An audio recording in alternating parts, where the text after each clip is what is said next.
UNICEF-ը և Հանրային հեռուստաընկերությունը ներկայացնում են։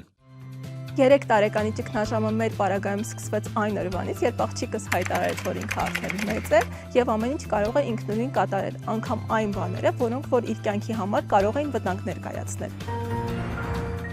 Բնականաբար շատ դեմ եմ պատիժներին ու կարծում եմ, որ այդ բարդ շրջանը կոտրել հենց պատիժներով շատ սխալ կլինի ու հետագայում կունենա նաև իր բարդ հետևանքները։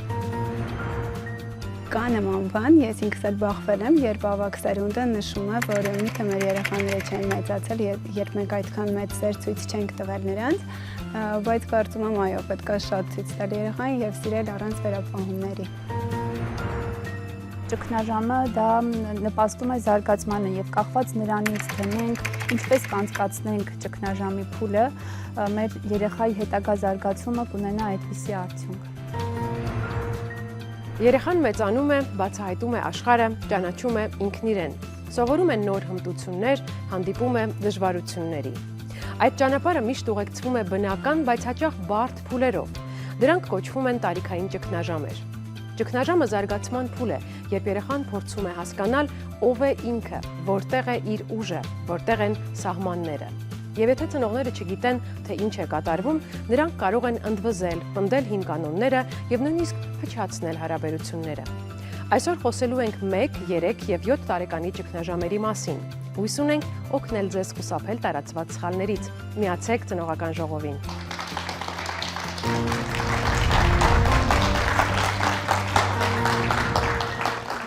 Բարև ձեզ, հարգելի մայրիկներ, ուրախ եմ շատ, որ ընդունել եք մեր հրավերը և եկել եք մասնակցելու ծնողական ժողովին։ Փորձենք հասկանալ, սիրելի մայրիկներ, երբ տեղի ունեցավ ձեր առաջին առճակատումը երեխայի ճգնաժամի հետ, երբ հասկացաք, որ ինչ-որ փոփոխություն է տեղի ունենում և հասկացաք, որ երեխան կարծես թե նման չէ իրեն, այնպիսին, ինչպիսին, որ նա 3 էր, երբ գիտակցեցիք, որ տեղի ունեցողը տարիքային ճգնաժամ է։ 2 երեխաների մայրիկ եմ ես, առաջին բալիկիս հետ թվում էր, թե մենք խնդիրներ չունենք, ամեն ինչ շատ հարթ է գնում, բայց եկավ մի շրջան ու շատ լավ հիշում եմ այդ շրջանը 3 տարեկան 4 ամսականից մինչև դեպի 4 տարեկան գնացող այդ ընթացքը, երբ որ ինքը որոշեց, որ ամեն բան պետք է ինքնուրույն կատարի եւ անգամ բաներ, որոնք շատ ռիսկային էին իրականում իր համար։ Հասկացա, որ մեզ մոտ եկել է այդ զարգացման անցումային այդ շրջանը ու պետք է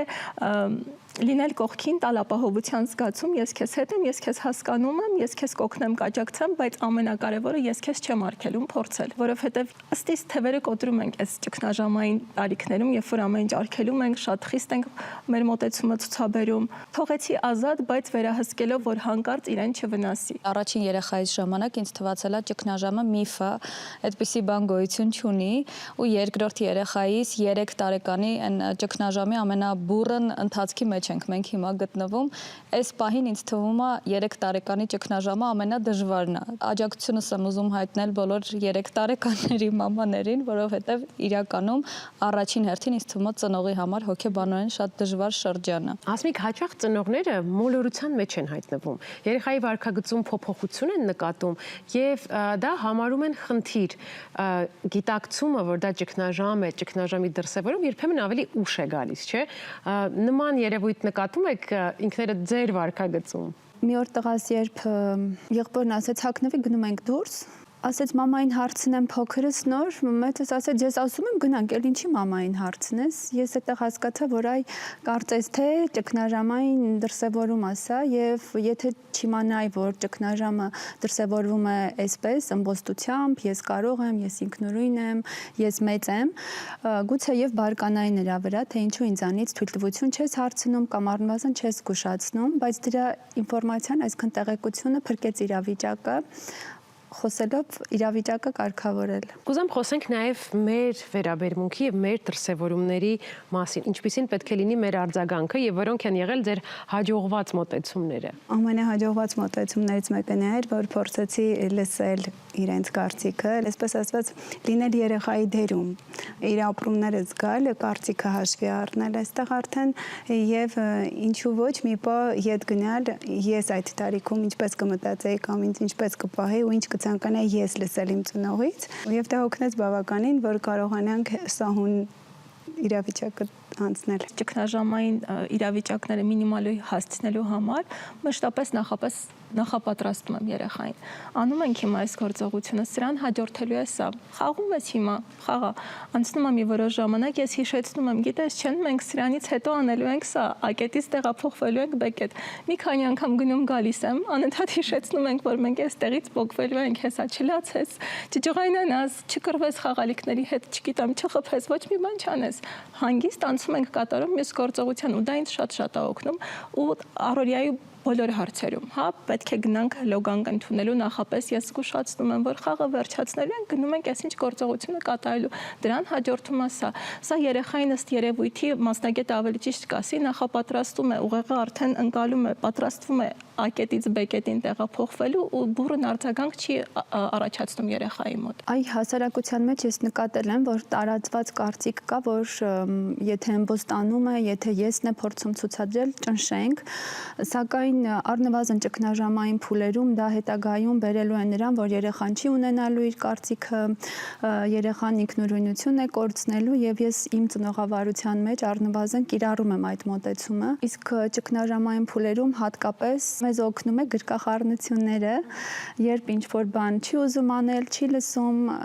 շեղվում է, արի գրկեմ, այ մեր պայմանը դա է լինում։ Գրկում ենք եւ անցնում ենք, փորձում ենք հարթ անցնել իրավիճակից։ Այստեղ շատ է օգնում նաև սահմաններ գծելը, որպեսզի գերխնամքը եւ շատ խիստ լինելը չլինի, որովհետեւ ինչպես օրինակ լուսացույցի կարմիր լույսի տակ չի անցնի փողոցը, այնպես էլ կան բաներ, որ հստակ չի անի,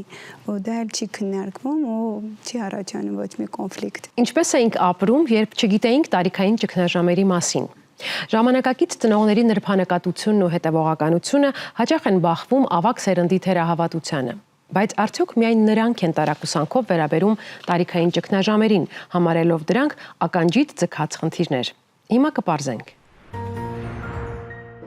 Մինչև 7 տարեկան երեխայի կյանքում քանի ճգնաժամ կա։ Որքանով որ ես եմ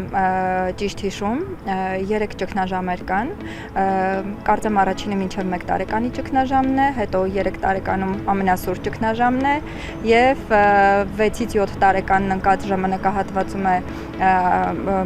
նորից ճգնաժամ սկսում։ Իմ երեխեքի մոտ այդպես բան չի եղել, չգիտեմ, չեմ կարող ասեմ։ Ինձ թվում է մի 2, եթե լինի, մի 2, տենց շատ չի կարա լինի երեխայի կյանքում ճգնաժամ։ Իմ կարծիքով 3-ն են, 0-ից 6 ամսեկանի ճգնաժամ, 3 տարեկանի ճգնաժամ եւ 5.5-ից 6 տարեկանի ճգնաժամ։ Համամիտ եք, որ տարիքային ճգնաժամերի կարևորությունը մարդիկ գերագնահատում են։ Մեր օրերում, այո, որոշակիորեն գերագնահատված է առհասարակ ցանկացած ճգնաժամ եւ նաեւ որպես մասնագետ կարող եմ նշել, որ համացանցը մեզ թույլ է տալիս, տարբեր մասնագետներին թույլ է տալիս ուռճացնելու տարատեսակ խնդիրները եւ դրանցից ավելի մեծ գումարներ վաստակել կամ ավելի մեծ դիտումներ հավաքել։ Այո, որովհետեւ նախկինում, հա, այդպես չեն կենտրոնացել ճգնաժամերի վրա։ Ու ինձ թվում է մարդու տեսակից է կախված։ Քանի որ մի մասը չի էլ հասկանում թե ինչ է ճգնաժամ ասվածը, իմ կարծիքով որ ոչ։ Կան ընտանիքներ, որ շատ են կարևորում, կան ընտանիքներ, որ շատ հեշտ են վերաբերվում ու հեշտ անցնում է գնում է, չեն ֆիքսվում։ Իսկ վարքային փոփոխություններին պետք է լուրջ վերաբերվել, թե պետք է զինվել համբերությամբ ու սпасել, քանի որ անցողիկ են։ Չէ, ես ինքս օրինակ վարքային փոփոխությանը շատ լուրջ վերաբերվում եմ։ Բնականաբար պետք է զինվել համբերությամբ, համբերատար սպասել, որ անցնեն այդ շրջանները։ Դե եթե շատ կրիտիկական է, իհարկե կարելի է հոգեբանին դիմել, դա արդեն մեր ժամանակ նորմալ չէր հոգեբանին դիմելը, բայց հիմա խնդիր չի։ Ինձ թվում է պետքա սպասել համբերատար միջև անցնի։ Չէ, իմ կարծիքով միանշանակ պետքա լուրջ վերաբերվել։ Ինչը կապված է երեխեքի հետ, պետքա շատ լուրջ վերաբերվել։ Պարզ հարց է առաջանում, ինչպես արձագանքել տարիքային ճգնաժամերին։ Կօգնի հասկանալ հոգեբան Նանոր Մինասյանը։ Բարև ձեզ Նանոր։ Բարև ձեզ։ Հիմա կենտրոնանում ենք 3 տարեկանի ճգնաժամի վրա։ Ամենաբարդերից մեկի։ Նախ հարկ է հասկանալ, թե որն է ճգնաժամի գործառույթը, ինչ դեր է այն կատարում երեխայի զարգացման մեջ։ Ճգնաժամը շատ կարևոր փուլ է համարվում երեխայի զարգացման մեջ, որովհետև այն որակներն ու ունակությունները, որը ինքը երեխան ձևավորել էր նախորդ փուլում, արդեն իր համար բավարար չեն լինում։ Արդեն երեխան պատրաստ է լինում իրեն անցնել դեպի հաջորդ փուլ։ Եվ երբ որ ինչ-որ մի փուլից մյուս փուլն ենք գնում, պարտադիր այնտեղ ինչ որ հուսական վարքային դրսևորումներ են լինում, որոնք շատ հաճախ ծնողների համար անսպասելի են եւ ոչ այդքան հաճելի, բայց երեխայի կյանքում դրանք անհրաժեշտ ու կարևոր դեր են խաղում։ Հատկապես երբ խոսում ենք 3 տարեկանի ճգնաժամի դեպքում, այնտեղ շատ կարևոր հոգեբանական անցում է լինում դեպի հաջորդ փուլ։ 3 տարեկանի ճգնաժամի խնդիրը, որ երեխան լուծում է, դա այն է, որ ես ինքնուրույն եմ արդեն, ես արդեն կարողանում եմ ինչ-որ բաներ ծնողներիցս առանձին ասել ու անել։ Կամքն է դրսևորում երեխային եւ նաեւ այդ պահը, որ ես կարող եմ ասել ոչ, ես ունեմ այդ հնարավորությունը ու կարողությունը, որպեսզի ինքնուրույնանամ եւ առանձնանամ ծնողներից։ Այդպես որ երբ այսքան խորքային փոփոխություններ են լինում երեխայի կյանքում, դա հնարավոր չի սենց ուղղակի հանգիստ ձևով անցնել, պիտի լինի լարվածություն, դրսևորումներ տարբեր հուզական ու վարքային, ինչպես նշեցի։ Ինչպես պետք է ճանաչենք 3 տարեկանի ճգնաժամը, որոնք են առաջին դրսևորումները։ Հատկապես 3 տարեկանի կամ երբեմն ավելի շուտ է սկսվում 2 տարեկանի պայման չէ, որ տորտի մոմերը փչենք եւ սկսվի։ Կարող է լինել ավելի շուտ կամ ավելի ուշ։ Առաջի հերթին երեխան սկսում է հաճախակի ասել ոչ։ Ոչը ամենուր է։ Գնանք պապակուտելու ոչ, չգնանք պապակուտելու ոչ։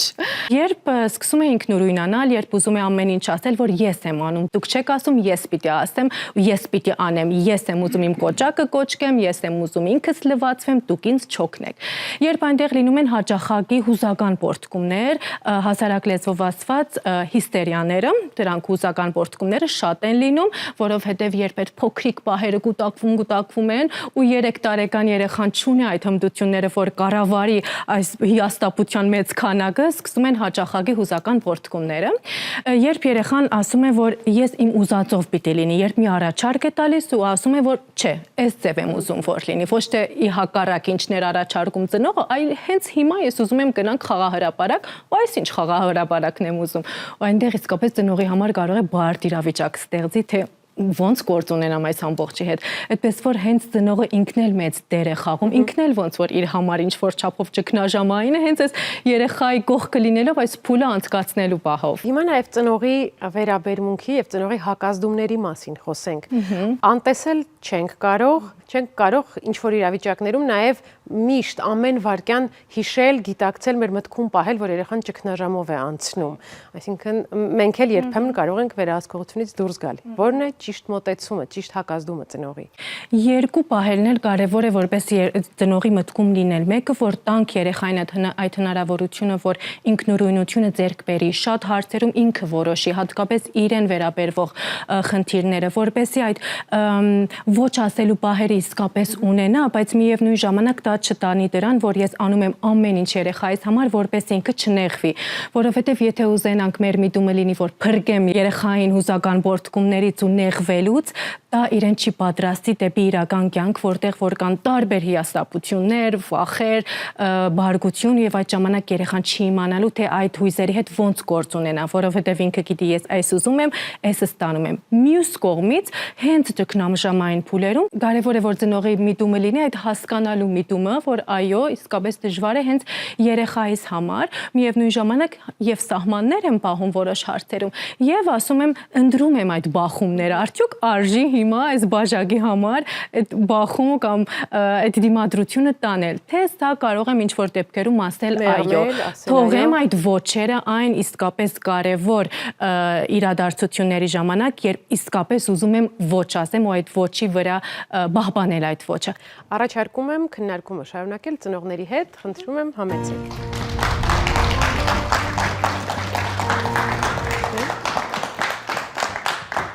Հարգելի մայրիկներ, մենք շարունակում ենք ծնողական ժողովը, պետք է խաղ խաղանք, ինչպես որ մեր երեխաներն են սիրում խաղեր խաղալ, այնպես էլ հիմա մենք պիտի փորձենք խաղի միջոցով ինչ որ իմաստով ստուգել մեզ, մեր մոտեցումներն ու գիտելիքները եւ լսել մասնագիտական կարծիք։ Ես ընթերցելու եմ հարցեր եւ դուք պատասխանելու եք այդ հարցերին այո եւ ոչ ցուցանակների օգնությամբ։ Երեխային երբեմն պետք է թողնել, որ լաց լինի ու ինքն իրեն հանդարտվի։ Այո թե ոչ մայրիկներ։ Երկու տարբերակն էլ արկա է։ Ինչպես կմեկնաբանեք։ Երեխան կարևոր է որ արտահայտի իր հույզը, այսինքն մենք չփորձենք սահմանափակենք ասելով որ պետք չի լացել կամ ինչի ես լացում կամ լացելու չէր, այդ հնարավորությունը տանք երեխային, բայց միևնույն ժամանակ շատ կարևոր է ծնողի էմպաթիկ ներկայությունը երեխայի կողքին, կարող է դա գրկախառնության տեսքով լինել, կարող է ուղղակի երեխային կողքը լինել, աչքա աչքին նայել, ցույց տալ որ ծնողը այնտեղ է, այդպես որ ոչ թե թողել մենակով առանձին մի անկյունում լացի, այլ չսահմանափակել իր լացելու պահանջը, հույզը արտահայտելու պահանջը, միևնույն ժամանակ լինել կողքին, ցույց տալ, որ այնտեղ եմ, հասկանում եմ, լսում եմ ու ինչքան դժվար է քո համար։ Մեր հաջորդ հարցը հետևյալն է. երեխայի չենթարկվելը ինքնագլուխ գործողությունները նշան են, որ նա պետք է պատժվի, որպեսզի հասկանա թույլատրելի սահմանները։ Կարծես թե բոլորը ասում են ոչ։ Երբեմն ծնողները շփոթում են պատիժը սահմաններ նշանակելուց, երբեմն հարցնում են ինչպես սովորեցնեմ երեխայիս ինչ որ վարք անընդունելի է, եթե իրեն չպատժեմ։ Պատիժը դա է, երբ երեխային զրկում ենք ինչ որ բանից, փակում ենք սենյակում, արգելում ենք իր նախասիրած ինչ որ գործողությունից կամ իրից, երբեմն ցավոք սրտի պիտակավորումներն են, այս գործողությունները ոչ մի դեպքում դրական ելքերի չեն տանում, հակառակը խզում են ծնող երեխա կապը, տանում են շատ ակնթարթային լուծումների, բայց չեն տալիս այն խորքային լուծումները, ինչին երեխան իսկապես կարիք ունի։ Միևնույն ժամանակ, երբ ինչ-որ սահման ենք ասում, այսինքն ասել երեխային, որ ոչ, այս ինչ բանը չես կարող անել, ու մենք մնում ենք մեր ոչի վրա, այսինքն կարողանում ենք մեր ասածը պահպանել, այդ դեպքում իսկապես դա շատ օգտակար է լինում, որովհետև երբ ասում ենք չպատժենք երեխային, դա չի նշանակում, որ ամեն ինչ թույլ ենք տալիս, հակառակը մնում ենք մեր ծնողի դերում, ասում ենք ոչ որոշ հարցերում, միևնույն ժամանակ կարողանում ենք մեր այդ կապը, հուզական կապը երեխայի հետ պահպանել։ Ծնողը պետք է միշտ լինի համբերատար, անկախ իրավիճակից։ Այսինքն իրավունք ունենք պորտ գալու, բղավելու, թե միշտ պետք է լինենք երկաթե դեմքով, poker face-ն չէ դրան ասում։ Եվ այո, եւ ոչ։ Երևի այստեղ բանալի բարը միշտն էր, որովհետև ցանկալի է որ ծնողը կառավարի իր հույզերը, կարողանա այդ հուզական կայունությունը պահպանել, բայց մյուս կողմից էլ չենք կարող անդեսել, որ բոլորս էլ ունենում ենք պահեր, երբ իսկապես դժվար է այդ պահը անցկացնել ու ուզենք թե չուզենք մեր հուզական կայունությունը կորցնում ենք։ Ու դա երբեմն նաև երեխաների համար ինչ որ չափով մի երևույթ է, որին իրենք էլ են բախվում իրենց կյանքում ու տեսնում են, որ մաման կամ պապան նույնպես ունենում են նման պահեր ու հետո ինչպես են վերագանգնվում։ Կարող է ծնողը մոտենում է երեխային ու ասում է, որ կներես, նման դեպք եղավ, չէի ուզում այսպես վարվեի, բայց այսպիսին եղավ։ Ու դա ինչ որ ձևով նաև որպես մոդել է երեխայի կյանքում։ Այստեղ կարևոր է, թե ինչքան հաճախականությամբ է մի կողմը լինում, մյուս կողմից է հակառակ։ Եթե մենք 90%-ով չենք կարողանում մեր հուզական կայունությունը պահպանենք, չսպասենք, որ երեխան էլ դա կկարողանա անել։ Մյուս դեպքերում էլ, եթե ինչ-որ տոկոսով նման իրավիճակներ լինում են, մենք մեզ հենց ուղղակի շոյենք, ասենք, որ լավ, կստացվի, նման պահեր էլ կլինեն ու անցնենք առաջ։ Մայրիկներ, խաղն ամփոփեցինք, այս փուլը անցանք, նանոր շնորհակալ եմ ձեզ, ձեր օգնությամբ փորձեցինք հասկանալ 3 տարեկանի ճգնաժամը ու մենք շարժվում ենք առաջ դեպի մյուս փուլ։ Դպրոցը կյանքի նոր փուլ է, նոր է ամեն ինչը, շրջապատը, ռեժիմը, պարտականությունները, սպասելիքները։ Նորությունների այս փունջը փորձություն է եւ երեխայի, եւ ծնողի համար, բայց արի ուտես, որ այսքանը բավարար չէ։ Պետք է գլուխ հանել նաեւ 6-7 տարեկանի ճգնաժամից։ Պետք է, ուրեմն պետք է։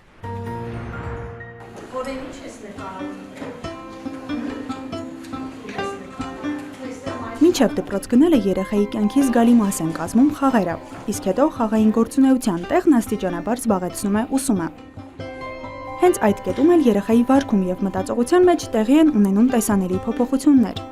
Առաջ են գալիս ինքնաարտահայտվելու, սեփական կարծիքը պաշտպանելու, համառության եւ քմահաճության տարբեր դրսևորումներ։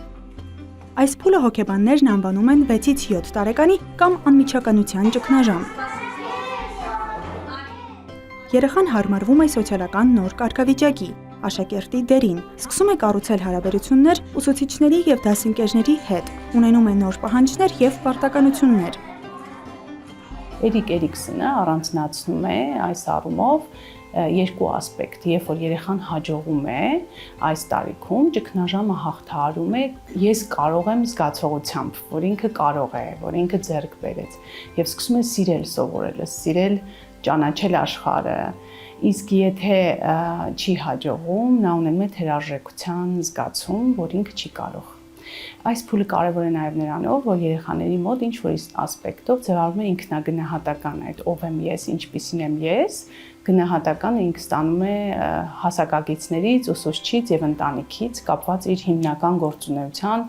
ուսման մեջ իր հաջողություններից։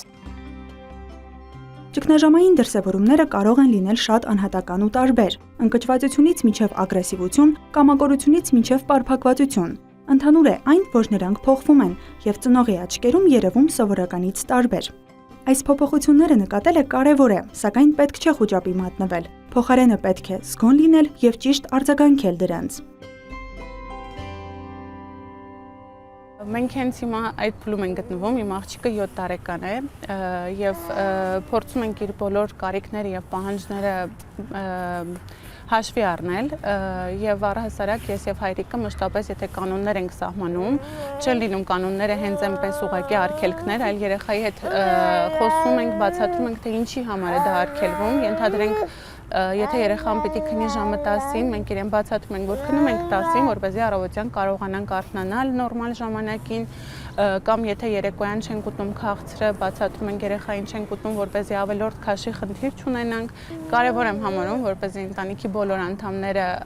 պահեն նույն մոտեցումը, որպեսզի երեխան չբախվի երկակի կարծիքի հետ եւ ավելորդ շփոթմունք չառաջանա իր մոտ։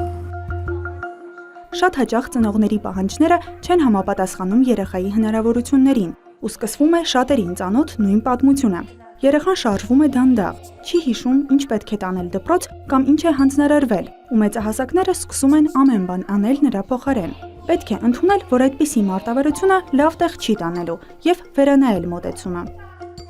Օրինակ, առաջին շաբաթվա ընթացքում իրենք միասին են կազմակերպում, հագուստը ընտրելը, իրերը ընտրելը, ինչ պիտի տանի, հա, միասին ծնողի հետ։ Հետո հաջորդ շաբաթվա ընթացքում ծնող ուղղակի կարող է կողքը կանգնել, հետևել, որ երեխան ճիշտ կազմակերպի, իր պայուսակը դասավորի, ընտրի հագուստը, ինչ պիտի հագնի։ Երրորդ շաբաթը արդեն խնդրի, որ ինքը ինքնուրույն անի եւ ծնող ուղղակի մոտենա տեսնելու ինչպես ստացվեց ու չունենա այդ գնահատողական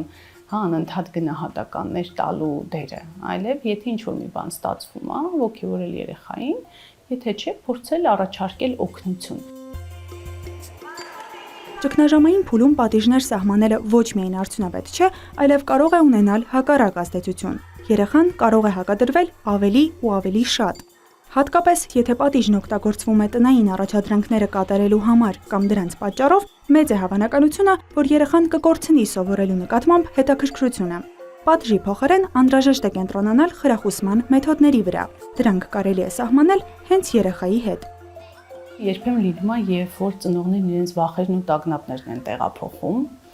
եւ անհանգստություններ են ունենում, գուցե նաեւ իրենց փորձից դպրոցում ունեցած սեփական դժվարություններից եւ երեխան եթե ինչ-որ դժվարություն ունենում է, ուզում են բոլոր տիպի սթրեսներից զերծ պահեն։ Մենք պիտի հասկանանք, որ երեխան մտել է նոր միջավայր, նոր շրջապատ եւ բնական է, որ ինչ-որ դժվարություններ կարող է ունենալ, փորձենք մեծերով օգնել երեխաներին կարգավորել, ոչ թե դա ավելի տանել կոնֆլիկտի դաշտ, բարդացնել այդ հարաբերությունները։ Հատկապես այս փուլում պետք չէ մտնել հակամարտության մեջ երեխայի հետ եւ ապացուցել ով է ճիշտ կամ ուժեղ։ Ավելի արդյունավետ է լինել հանդուրժող եւ մեղմ, կառուցել առողջ ու փոխզիջող հարաբերություններ։ Այդպիսի միջավայրում երեխան ավելի հակված կլինի լսել, հասկանալ եւ համագործակցել։ Տարիքային ճգնաժամերը ժամանակավոր են եւ անցողիկ, սակայն քիչ չեն դեպքերը, երբ այդ փուլերը երկարաձգվում են։ Նման կասկածների դեպքում պետք է դիմել հոգեբանի օգնությանը։ Մասնագիտական աջակցությունն անհրաժեշտ է նաև այն դեպքում, երբ ճգնաժամն ունենում է սուր ընթացք։ Դիցուք նկատվում են փսիխոսոմատիկ երևույթներ, երբ երեխայի հոգեբանական վիճակն արտահայտվում է ֆիզիկական նշաններով, օրինակ հաճախակի հիվանդացությամբ, սրտխառնոցով, փսխումներով եւ այլն։ Միանշանակ է, որ չի կարելի անտեսել աչքաթող անել երեխայի խնդիրները, քանի որ ժամանակին չհաղթահարած դժվարությունները կարող են գլուխ բարձրացնել տարիներ անց, ավելի սուր դրսևորումներով։ Հաղորդման սկզբում զգուշացրի, որ տարիքային ճգնաժամերը չենք ուսումնասիրելու ըստ հերթականության։ Նախ քննարկեցինք 3 տարեկանի ճգնաժամը որպես երեխայի կյանքում ծնողի համար առաջին ամենաակնառուն։ Հետո տեսանյութ դիտեցինք 6-7 տարեկանների ճգնաժամի մասին, քանի որ դրա դրսևորումները եւ արձագանքման ձևերը ծնողներից թվում են ավելի պարզ։ Երեխան արդեն մեծ մարդուկ է, կարելի է խոսել, հասկանալ, բան հասկացնել։ 1 տարեկանի ճգնաժամը կուսումնասիրենք առանձին բաժնում, քանի որ նրբությունները ավելի շատ են։ Երեխան փոքր է, չի խոսում, զարգացման շատ պրոցեսներ դեռ չեն ավարտվել։ Իսկ կօգնի այդ հարցում հոգեբանական գիտությունների թեկնածու Լիլիթ Խաչատրյանը։ Բարև ձեզ, Լիլիթ։ Բարև ձեզ։ Փորձենք հասկանալ, թե որոնք են 1 տարեկանի ճգնաժամի առաջին տեսանելի դրսևորումները, ինչը կհուշի ծնողին, որ երեխան մուտք է գործել զարգացման այս յուրահատուկ փուլ։ Սովորաբար նշանները տարբեր են լինում, բայց ավելի ընդհանրացված, որ կարող եմ ասել, դա այն է, որ երեխան դառնում է ավելի դյուրագրգիռ, ավելի կամակոր, ավելի համառ, ավելի լացկան, կարծես անընդհատ անհանգստություն է արտահայտում կամ ընդհակառակը երեխան սկսում է ամեն ինչ փչացնել, կոտրել, ըմբոստանում է մեծահասակների դեմ եւ այսպես փորձում է արտահայտել, որ ինքը արդեն զարգացման նոր փուլի մեջ է։ Ճգնաժամը նաև պայմանավորված է որոշակի փոփոխություններով, որ երեխան ապրում է իր հոգեֆիզիոլոգիական զարգացման ինչ-որ ընթացքով։ Որ փոփոխություններն են, որի վերջո հանգեցնում են ճգնաժամին իր դրսևորումներով 1 տարեկանի պարագայում։ 1 տարեկան երեխան արդեն ձեռք է բերել ուղղահայաց քայլք, այսինքն երեխան կարողանում է տարածության մեջ ազատ տեղաշարժվել կամ եթե չի քայլում գոնե չոչ անելու սողալու միջոցով նա կարողանում է տարածության մեջ ինչ որ ձևով հասնել իր նպատակակետին։ Եվ բացի դրանից 1 տարեկան երեխան ձեռք է բերել նաև խոսելու ունակություն։ 1 տարեկանում երեխան կարծես պատկերացում ունի իր սեփական եսի մասին։ Սկսում են ձևավորվել իր առաջին նշանները, որով որ ինքը հասկանում է, որ ինքը առանձին է, հա, մինչ այդ երեխան այսպես սիմբիոտիկ կապի մեջ էր մոր ծնողական կերպարից 1 տարեկանում արդեն կարծես թե անկախանալու ժամանակաշրջանն է եւ շատ փորձեր կան, որոնք որ փաստում են այդ մասին, որ երեխան արդեն ընդհանրացված պատկերացում ունի սեփական եսի մասին, դա այն է, երբ որ հայելու առաջ երեխայի ճակատին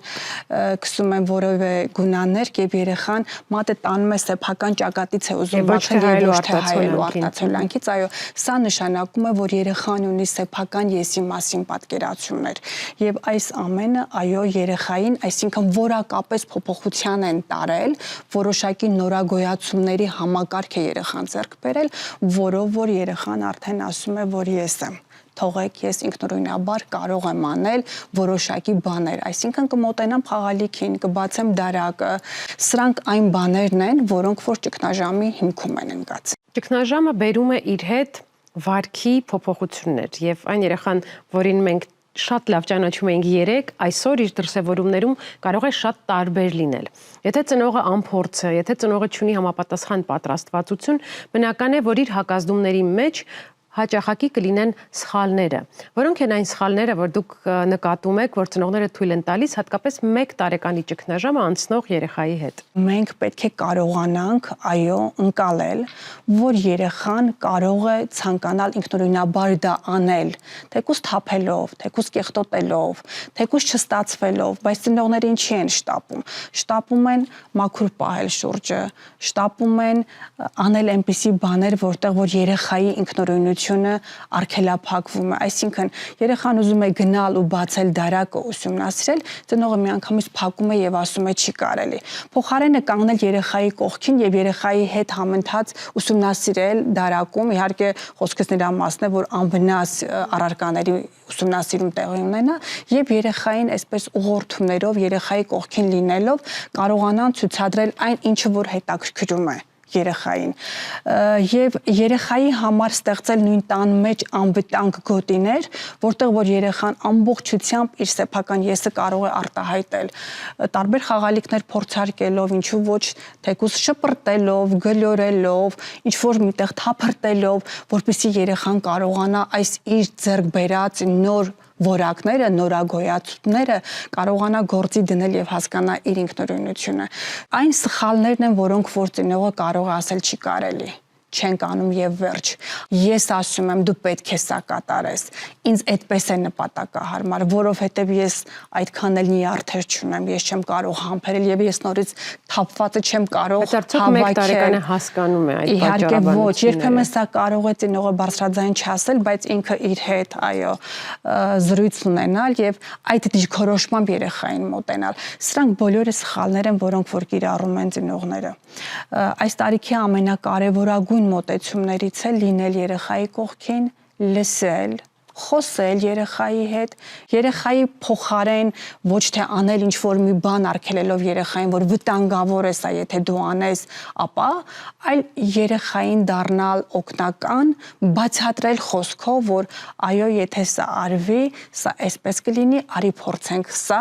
եւ նաեւ ծնողների կարևորագույն մոտեցումներից մեկը, որ տանք երեխային ընտրության հնարավորություն։ Օրինակ, եթե երեխան ուզում է ինչ-որ մի խաղալիքով խաղալ, մենք միշտ հարցնենք որով, սրանով թե նրանով, որտեղ սա տալիս է երեխային ընտրության զգացողություն, վերահսկման զգացողություն, որը նույնպես կարևոր նախապայման է այդ տարիքային բարդ ճգնաժամը հաղթահարելու համար։ Եվ ամենասխալներից մեկը, որ ես ուզում եմ այսպես բարձրաձայնել, դա այն է, որ ծնողներին թվում է դե մի տարեկան երեխա է չի հասկանում։ Ամենասխալ մոտեցումներից է։ Երեխան այն տարիքում է, որ ամենից շատն է զգայուն եւ սենզիտիվ։ Եվ երեխայի հետ մենք պետք է խոսենք, պետք է լինենք համբերատար, պետք է անվերապահորեն սեր ցույց տանք, կարողանանք հանդուրժողականություն ձևավորել ինքներս մեզ մեջ։ Հակառակ դեպքում մենք ուղղակի սրելու ենք ճգնաժամային փուլը։ Եվ ճգնաժամային փուլը միշտ հաղթահարելի է այն պայմաններում, թե որքանով ենք մենք ընտանիքի անդամներով պատրաստական ընդունելու երեխայի նոր կերպը, նոր փոփոխությունները, նոր խաղի ձևը, նոր ըմբոստությունը, նոր կամակորությունը, նոր, չգիտեմ, թափրտելու ձևը, նոր երբեմն կոտրելու ձևը, շպրտելու ձևը, հրելու ձևը, որքանով որ մենք հանդուրժողական ենք ընտանիքի բոլոր անդամներով, սա այնքան ավելի հեշտ է հաղթահարվում։ Շնորհակալ եմ շատ, որ այսօր ծնողական ժողովում էիք։ Փոխադարձ շատ շնորհակալ եմ։ Խոսեցինք 1, 3 եւ 7 տարեկանի ճգնաժամերի մասին, լսեցինք միմյանց կարծիքներ, կիսվեցինք փորձառությամբ ու նաեւ տարբեր մասնագետների կարծիքները լսեցինք, որոնք են այն կարևոր եզրահանգումները, որ տանում եք այսօր այստեղից ձեզ հետ, խնդրեմ։ Առաջին այն, որ տարիքային ճգնաժամը դիտարկենք որպես օրինաչափ ընթացք եւ դրան չվերաբերվենք այսպես շատ լարված ամբողջ ընտանիքով, սպասումով ու շատ բացասական, այլ հակառակը հասկանանք, որ երեխան անցնելով այդ փուլը ունենում է այնպիսի ձեռքբերումներ, որոնք նրան պետք են ամբողջ կյանքի ընթացքում եւ շատ կայուն հիմնական են լինելու նրա հուզական ոլորտի համար։ Այո, ճգնաժամից մենք դուրս ենք գալիս ձեռքբերումներով, սա կարևոր է։ Իրականում այսօր ինֆորմացիան այնքան շատ է, որ երբեմն ծնողը ինքը չի կողմնորոշվում ինչպես վարվել իրավիճակային։ Այս դեպքում լավագույն խորհուրդը, որ կարող եմ ծնողին տալ, իմել մասնագետի, եթե ինքնուրույն չի կարողանում այդ խնդիրը հաղթահարել։ Շնորհակալ եմ։ Աստղիկ։ Ես ինձ հետ հաղորդումից կտանեմ շատ կարևոր ինֆորմացիա, ինչպես եւ նշեց մեր հոգեբանը, ինտենսիվությունը կարող է լրիվ տարբեր լինել տարբեր երեխաների դեպքում։ Ու եթե ձեր երեխաներից մեկը ավելի ակտիվ է դրսևորում իր ճգնաժամային շրջանը, պետք չի իրեն ավելի վատը դարձնել կամ մտածել, որ ավելի պրոբլեմատիկ, ավելի խնդիրներով է ինքը,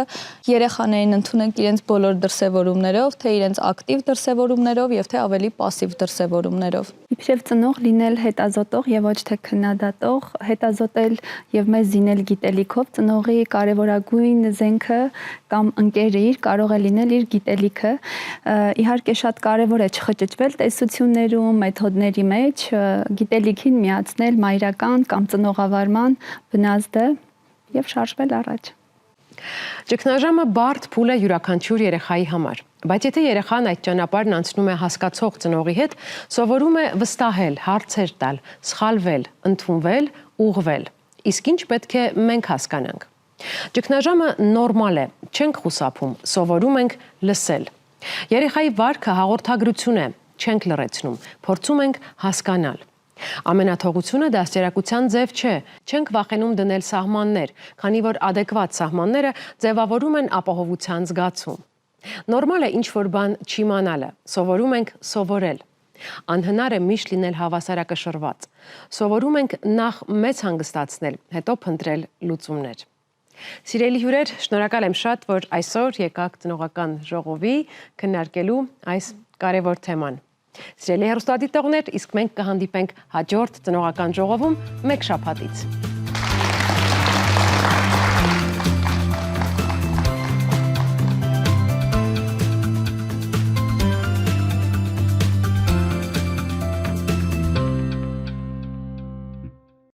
Դիտեք Առաջին ալիք Ամերիկայի հեռուստակոնտենտը։ Բաժանորդագրվեք Առաջին ալիք Ամերիկայի YouTube-յան ալիքին First Channel America։